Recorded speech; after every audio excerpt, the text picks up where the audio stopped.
Audio Jungle.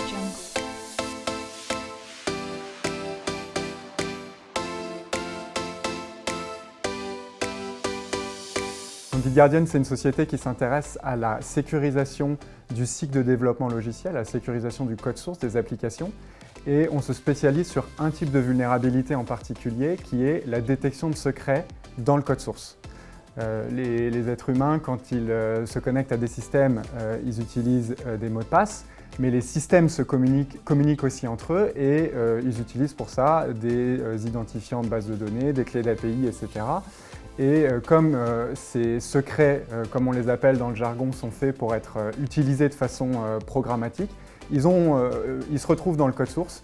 ce qui est un vrai problème parce que le code source est largement accessible par les développeurs,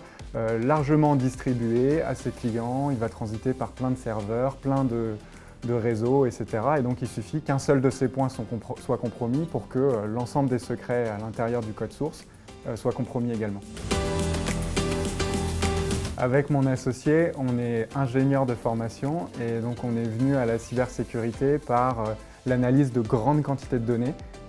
qui était un domaine qui nous passionnait. Et pour ça, on a eu la chance d'avoir un terrain de jeu formidable puisqu'on a commencé à analyser tout le code source publié sur GitHub, qui est une plateforme assez peu connue du grand public, mais c'est quand même 40 millions de développeurs, donc c'est des volumes de données considérables et au début on s'est bien amusé.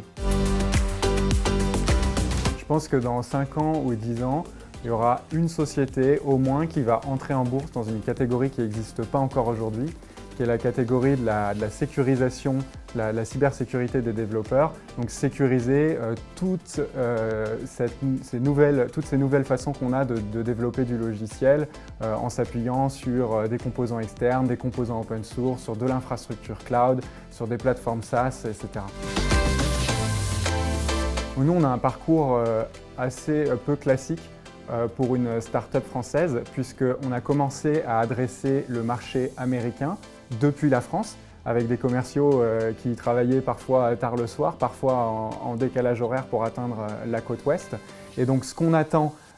cette année du Prix Fixe, c'est de nous aider à nous lancer sur le marché français et le marché européen, dont on a vu qu'il est devenu de plus en plus mature avec le temps dans sa façon de développer du logiciel, dans sa façon d'avoir recours à de l'infrastructure cloud, etc. Donc on voit ce marché comme un véritable relais de croissance potentiel pour notre société.